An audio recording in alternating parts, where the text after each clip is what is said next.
Magandang umaga sa inyo mga kailaw, maulang umaga. Narito tayo ngayon sa kawayanan. Mangunguha ako nito mga kawayang ito. Aking ilalagay sa aking kubo. Gawa na yung kubo ko yung mga aso ko laging pasok-pasok.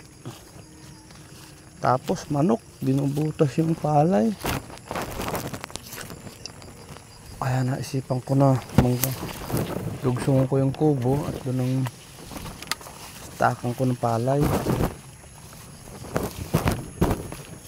Kaya lang wala pang dingding na ano.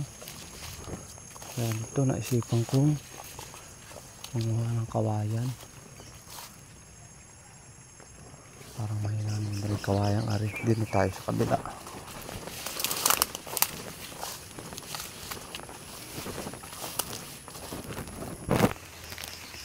Ito makailaw ang kawayan. Dami.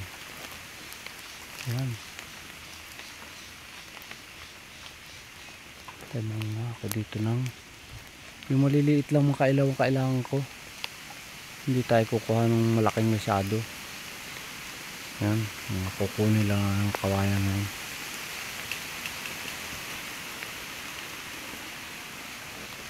Malaki. Diba?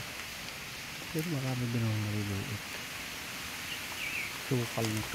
Kadami kawayan.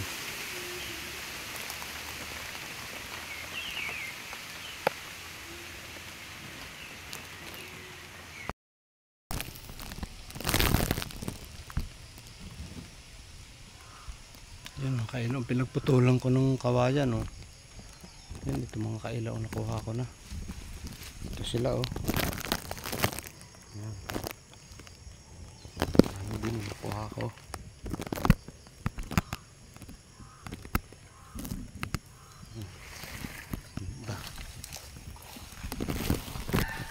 Tayo mga kailaw ng isa. Ito ang pinakamahaba.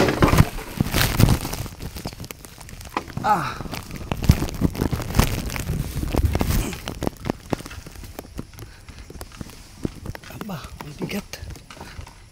Aba. May bigat pala ito. Sobrang laki. Aba. Ilaw ang haba nito. Bah dulas ay maulan dulas.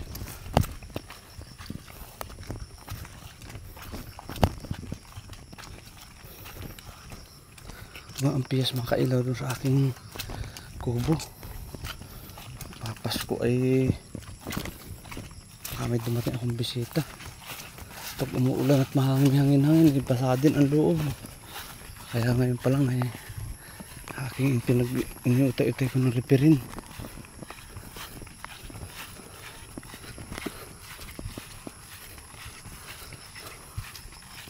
Ang haba na ang kubo ko kailaw ang bubong anahaw.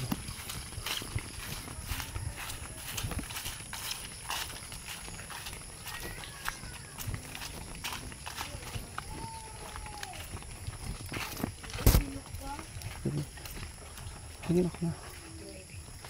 Ano nga?